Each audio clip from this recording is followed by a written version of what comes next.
Hi எல்லாருக்கும் வணக்கம். இந்த வீடியோ சுட சுட வெஜிடபிள் பணியாரமும், கார சட்னியும் தான் போட்டிருக்கேன்.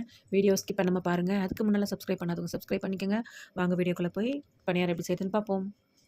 நான் வந்து 200 கிராம் ஆழாக்கு தான் எடுத்துருக்கிறேன். இதில் வந்து பாதி பச்சரிசி, பாதி இட்லி அரிசி போட்டிருக்கேன்.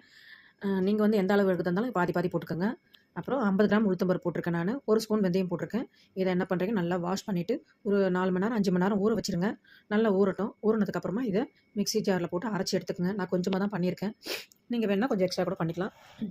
அரைச்சிட்டேன். அரைச்சிட்டோன்னு தேவையான அளவு சால்ட்டு போட்டுக்கோங்க. போட்டுட்டு நல்லா கலந்து விட்டுக்கோங்க. இது வந்து நல்லா புளிக்கணும். நீங்கள் புளிச்சதுக்கப்புறம் கூட போடலாம் சால்ட்டு. நான் புளிச்சதுக்கப்புறம் தான் போட்டிருக்கேன். அதுக்கப்புறமா நல்லா ஒரு 5 மணி நேரம் புளிக்கட்டும். புளிச்சதுக்கப்புறம் ஒரு பவுல் வச்சுட்டு கொஞ்சமாக கடுகு போட்டுக்கோங்க. 1 ஸ்பூன் சீரகம் போட்டுக்கோங்க. கடலைப்பருப்பு, உளுத்தம்பருப்பு ஒரு 2 டேபிள் ஸ்பூன் அளவு போட்டுக்கோங்க. கடலைப்பருப்பு 1 ஸ்பூன், உளுத்தம்பருப்பு 1 ஸ்பூன் போட்டாலும் ஓகே. நான் எல்லாம் மிக்ஸ் பண்ணி வச்சுப்பேன் எப்பவுமே, கடலைப்பருப்பு உளுத்தம்பருப்பும். அதில் நான் 2 ஸ்பூன் போட்டிருக்கேன். இது வதங்கினதும் நான் வந்து 2 பெரிய வெங்காயம் கட் பண்ணி வச்சுருக்கேன். அதை அதில் சேர்த்து நல்லா வதக்கிக்கோங்க. இது வதங்கினதும் கருவேப்பிலை கொஞ்சம் போட்டுக்கோங்க. இது நல்லா வதங்கட்டும். வதங்கினதுக்கப்புறமா கேரட்டும் பீன்ஸும் நான் எவ்வளோ பொடியாக கட் பண்ண முடியுமோ அவ்வளோ பொடியாக கட் பண்ணி வச்சுருக்கேன். நான் வந்து பெரிய கேரட்டில் அரை கேரட் தான் போட்டிருக்கேன். ஒரு 10 பீன்ஸ் அளவு தான் போட்டிருக்கேன். ஜாஸ்தியெல்லாம் போடலை. நல்லா பொடியாக கட் பண்ணிவிடுங்க. துருவெல்லாம் துருவாதீங்க, கட் பண்ணிக்கோங்க. அப்போ தான் நல்லாயிருக்கும் சாப்பிட்றதுக்கு. கொஞ்சோண்டு இஞ்சி, நான் இஞ்சி போடலை, உங்களுக்கு நான் சொல்கிறேன். இஞ்சி அதேமாதிரி பொடியாக கட் பண்ணி சும்மா கொஞ்சமாக ஒரு துண்டு அளவு போட்டிங்கன்னா இன்னும் நல்லாயிருக்கும். போட்டு நல்லா வதக்கிடுங்க. வதக்கிட்டு அந்த மாவில் சேர்த்துக்கோங்க. மாவில் சேர்த்து நல்லா கலந்துட்டு நம்ம பணியாரக்கல் வச்சு பணியாரம் ஊற்றலாம். அதுக்கு தேவையான சால்ட் போட்டுக்கோங்க. பாருங்கள், மாவில் கொட்டி கலந்துக்குங்க. வதங்கிடுச்சு.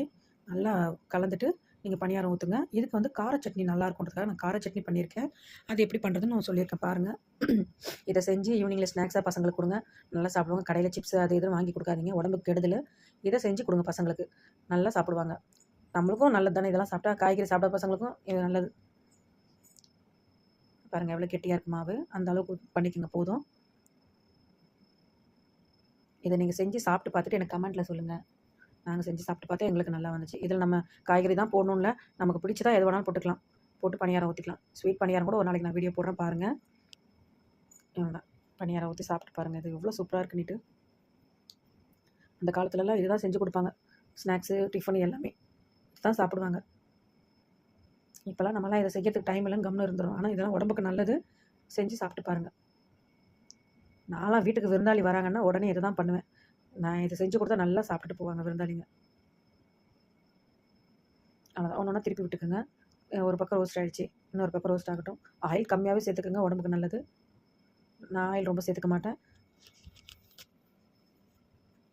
ஒன்று ஒன்றா திருப்பி விட்டு நல்லா ரோஸ்ட் ஆகணும்னு எடுத்துருங்க. இந்த வீடியோ உங்கள் ஃப்ரெண்ட்ஸுக்கெல்லாம் ஷேர் பண்ணுங்கள். அவங்களும் பார்க்கட்டும். பார்த்துட்டு பிடிச்சிருந்தா செஞ்சு சாப்பிட்டு பார்க்கட்டும்.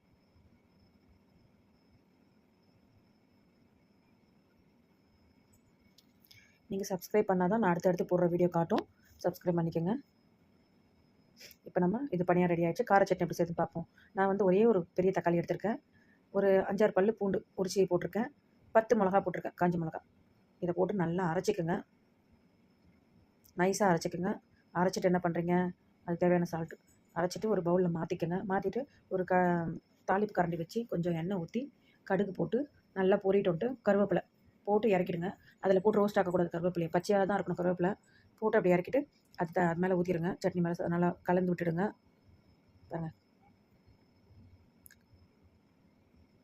தொலைவாக இருந்து செய்யுங்க. மேலே போடும் கடுகெல்லாம். கருவேப்பிலை போட்டு எடுத்து ஊற்றிடுங்க. பாருங்கள், பச்சையாக இருக்க கருவேப்பிலை ரோஸ்ட் ஆகக்கூடாது. இன்னும் கூட பச்சையாக இருந்தால் சரி. போட்டு அப்படியே எடுத்துடணும். உடனே எடுத்து சட்னியில் ஊற்றணும். சட்னிலாம் கொதிக்கலாம் விடக்கூடாது. அதுக்கு அப்படி பண்ணால் தான் நல்லாயிருக்கும். சரிங்களா? பாருங்கள், பணியாரமும் கார சட்னி ரெடி ஆகிடுச்சு. செஞ்சு சாப்பிட்டு பாருங்கள். கண்டிப்பாக நீங்கள் வந்து சாப்பிட்டு பார்த்துட்டு எப்படி இருக்குன்னு எனக்கு சொல்லுங்கள். அடுத்த வீடியோட சந்திக்கிறேன். பாய்.